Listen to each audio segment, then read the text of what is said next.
बिस्मिल्लाहिर्रहमानिर्रहीम। आज हम अपने डायग्नोस्टिक वर्ल्ड की तीसरी वीडियो की तरफ मूव कर रहे हैं, जिसमें हम आज फिलबॉटमी को देखेंगे कि कैसे परफॉर्म करते हैं और इसमें एक प्रोसीजर क्या होता है, उसमें ट्रबल शूटिंग क्या होती है, इसमें हमने इश्यूज देखेंगे कि इसके इश्यूज क्या होते हैं, फिर उन इश्यूज को हम रिजॉल्व किस तरह कर सकते हैं।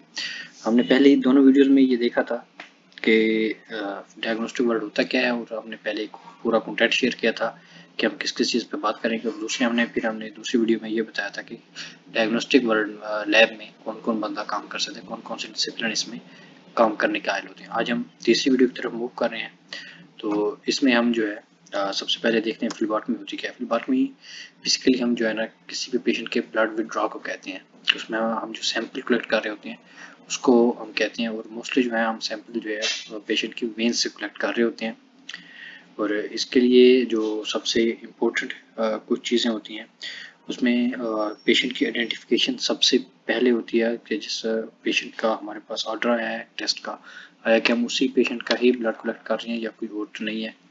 उसके बाद हमने जो है उसका जो पेशेंट है उसका जो है एरिया सेलेक्ट करना है कि हमने उसके किस एरिया से एंटीक्यूबेटल एरिया सेलेक्ट करना है, मतलब हाथ से सैंपल लेना है या उसके एल्बो से सैंपल लेना है। उसके बाद जिस साइड से हमने सैंपल लेना है उसको हमने अच्छी तरह पहले वार्म करना है ताकि हमारे पास जो वेन है वो क्लियर हो जाए और उसको पैल्पेट कर सकते हैं। ये मैं आपको इंशाल्लाह वीडियो के नेक्स्ट पार्ट में दिखाऊंगा कि हमने उसको पैल्पेट कैसे करना है। और फिर हमने उसके जो इक्विपमेंट्स हैं डिपार्टमेंट के उसको हमने रेडी करना है। हमने सिरिंज लेनी है, हमने जो है ना जिस जोन जोन से मोबाइल चाहिए टेस्ट के मुताबिक हमने वो लेनी है। तो उसके बाद हमने जो है उसके लिए अल्कोहलिक पैड लेना है। ये हर चीज़ सब चीज़ हमने जो है ना वो पूरी करनी है। उसके बाद फिर जो है हमने उसके बाद देखना है कि select of site for picture के हमने किस जगह पे जो है ना वो नीडल इंसर्ट करना है, किस जगह से हमें सैंपल लेना है। तो इसके अलावा फिर हम उसके बाद जो हमारी साइट ऑफ पिक्चर होती है उसको हमने अल्कोहलिक पैड के साथ साफ करना है। ठीक है, उसको साफ करना है एंटी क्लॉकवाइज, क्लॉकवाइज नहीं करते हैं उसे, हम एंटी क्लॉकवाइज जो है ना वो साफ करेंगे। और जब हम उसको साफ कर लेंगे उसको डिसइंफेक्ट कर लेंगे तो उसके बाद हम उस साइट को दोबारा टच नहीं कर सकते जब तक कि हम जो है सैंपल ले लें। उसके बाद जो है हमने जो हम सैंपल ले रहे होते हैं, जो हम नीडल इंसर्ट कर रहे होते हैं, उस नीडल को इंसर्ट करने का एक खास तरीका होता है और उसको हम मोस्टली जो है मोस्टली 15 से 25 डिग्री जो हमारा एंगल होता है उसमें हम इंसर्ट करते हैं, या फिर आप इसे चेंज भी कर सकते हैं। ये अकॉर्डिंग वेन टू वेन होता है। एट सम टाइम जो पेशेंट होते हैं ओल्ड एज, उनकी वेनें इतनी बारीक होती हैं कि उसको आप इस एंगल पे इंसर्ट नहीं कर सकते, वहाँ पे आपको सिर्फ टच करना होती है। तो ये जो है आपको वेन के मुताबिक भी एट सम टाइम देखना पड़ता है। उसके बाद फिर हमने जो है वो सैंपल कलेक्ट करना है एक अप्रोप्रिएट कंटेनर में, और कौन सा सैंपल किस कंटेनर में कलेक्ट करना है इसके लिए मैं आपको इंशाल्लाह एक डिटेल वीडियो में नेक्स्ट में बता दूंगा। लेकिन जो सिंपल है वो मैं आपको बता देता हूँ। जो मोस्टली हम कलेक्ट करते हैं वो ईडीटीए में होता है, थायलीन डाई अमाइन टेट्राएस्टिक एसिड। इसके लिए हम सीबीसी का सैंपल कलेक्ट करते हैं, इसके लिए हम HbA1c करते हैं। उसके लिए हम पीएफ स्मीयर जो होती है वो हम करते हैं। कुछ ऑटोमेटिक पीसीआर जो है वो भी हम से ईडीटीए में प्लॉट कर रहे होते हैं। उसके लिए हम प्लेन वेल फाइल भी यूज़ करते हैं। उसमें हमें मोस्टली वो टेस्ट जिसके लिए हमें सिर्फ सिंपल सीरम चाहिए होते हैं, मोस्टली बायोकेमिस्ट्री के टेस्ट जो है उसके लिए कलेक्ट करते हैं। इसके अलावा जो हमारे पास 3.2 सोडियम साइट्रेट बफर हम यूज़ कर रहे होते हैं, एक एंटीकोगुलेंट है, वो हम मोस्टली पीटी के लिए यूज़ कर रहे होते हैं और फिर ईएसआर के लिए भी, लेकिन उसकी सोडियम साइट्रेट यूज़ कर रहे हैं लेकिन उसकी रेशो इससे कम होती है। तो ईडीटीए बेसिकली एंटीकोगुलेंट होता है जो कि मतलब आपके सैंपल को जो ब्लड ले रहे होते हैं उसको कोगुलेट नहीं होने देता। उसके बाद फिर हम देखते हैं कि इसमें जो है ना प्रॉब्लम क्या आते हैं फ्लीबॉटमी में। डिपार्टमेंट में मोस्टली जो है जो प्रॉब्लम आ रहे होते हैं उसमें हम पेशेंट को मिस आइडेंटिफाई कर लेते हैं कि हम उस पेशेंट का सैंपल नहीं ले रहे होते जिसका हमें लेना पड़ता है। उसके बाद हम जो नीडल इंसर्ट कर रहे होते हैं उसका हमारा एंगल ही करेक्ट नहीं होता। ठीक है, उसके बाद हम जो साइट ऑफ पिक्चर भी सिलेक्ट कर रहे थे वो भी एट सम टाइम उसमें वेन क्लियर नहीं होती, और वो उर्दू में कहते हैं तुक्का लगा रहे होते हैं कि हाँ भी यहाँ पे हम इंसर्ट कर दें तो हो जाएगा। ये भी एक इम्प्रॉपर वे है। इसके बाद अगर आपने सैंपल नीडल इंसर्ट कर दिया है तो उसके बाद भी आपको जो है प्रॉब्लम हो सकती है। एट सम टाइम आपने नीडल इंसर्ट की तो वहाँ पे उस साइड पे हीमोटोमा बन जाता है। हीमोटोमा बेसिकली वो साइड पिक्चर हुई थी और उससे ब्लड जो है ना आपके बाहर जो टिश्यूज है वहाँ पे कम्युलेट हो जाता है। ठीक है। तो इसको हम हेमाटोमा कहते हैं और इसमें जो है ना आरबीसी आपको फ़ौरन ही जो है वो नीडल रिमूव करनी पड़ती है और आपको टॉर्निकेट फ़ौरन ही जो है उस मतलब खोल देनी चाहिए और उस साइड को दबा के रखें और उस साइड पे कभी मोस्टली कोशिश करें कि वहाँ पे जो है फिर आप जो सनप्लास्ट है वो या यूज़ ना करें।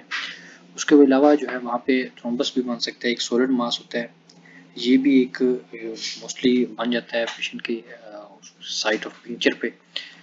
उसके बाद जो तीसरी चीज़ है वो है एमा कंसंट्रेशन।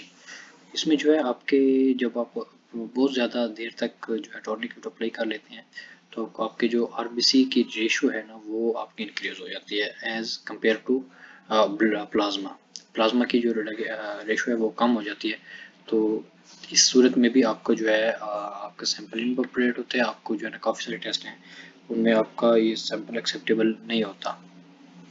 ठीक है, उसके बाद आप ये हीमो कंसंट्रेशन और वजह से भी हो सकती है, जैसे मिसाजिंग है, सीक्वेंसिंग है, इनकी वजह से या लॉन्ग टर्म आईवी थेरेपी जो है इसकी वजह से भी जो है ये आपका प्रॉब्लम हो सकता है।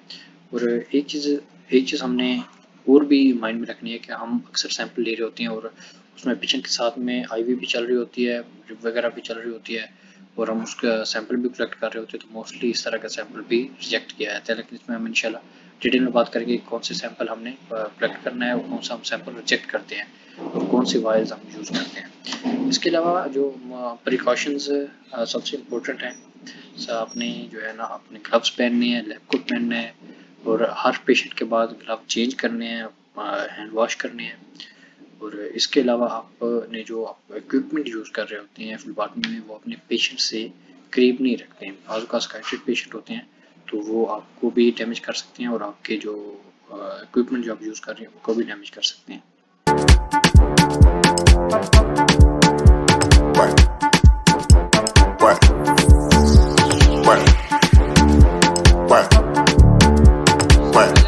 फ्लूबाटमी में इसमें हम आपको इक्विपमेंट दिखाएंगे कौन कौन से यूज़ हो रहे हैं। सबसे पहले हम टॉर्निक्विट इसमें यूज़ करेंगे और उसके अलावा हम ये बटरफ्लाई यूज़ कर रहे हैं। ये वैक्यूटेनर है, ये वैक्यूटेनर इसमें हम बटरफ्लाई जो है इसको हम इस तरह से फिक्स करते हैं। उसके बाद ये अल्कोहलिक स्वैब, ये हम डिसइंफेक्टेंट के लिए यूज़ करते हैं। 70% ये आइसोप्रोपिल होता है इसका फार्मूला। इसके अलावा हमारे पास दो ऑप्शन होते हैं, या हम सुरंज भी यूज़ कर सकते हैं सिंपल, या हम बटरफ्लाई भी यूज़ कर सकते हैं। इसके अलावा मैंने एज अ सैम्पल दो वाइल्स रखी हैं, एक मैंने क्लॉट वाइल रखी है और एक मैंने ये EDTA की वाइल रखी है 100। अब हम पेशेंट को सबसे पहले हम उसमें टॉर्निक्विट जो है उसको बांधेंगे। टॉर्निक्विट बांधने का तरीका ये है कि आपने सिंपल टॉर्निक्विट उठानी है और इसे आपने ये जो जगह है जो जहाँ पे आपने पिंचर करना है इस जगह से आपने एटलीस्ट 4 जो है फिंगर्स इस आपने ऊपर बांधनी है, मतलब एटलीस्ट आपने यहाँ पे बांधनी है। यहाँ पे आप पेशेंट का ये टॉर्निक्विट फिक्स करेंगे अच्छी तरीके से। उसके बाद आपने पेशेंट को कहने को अपनी जो है मुट्ठी है वो आप बंद कर रहे हैं, मुट्ठी बंद करेंगे आप प्लीज़। उसके बाद आप अल्कोहलिक स्वैब से जो भी आप साइट ऑफ पिंचर है आप जो जिस वेन से आपने प्रिक करना है आप उसको जो है डिसइंफेक्ट करेंगे और एंटी क्लॉकवाइज आप उसे डिसइंफेक्ट करेंगे।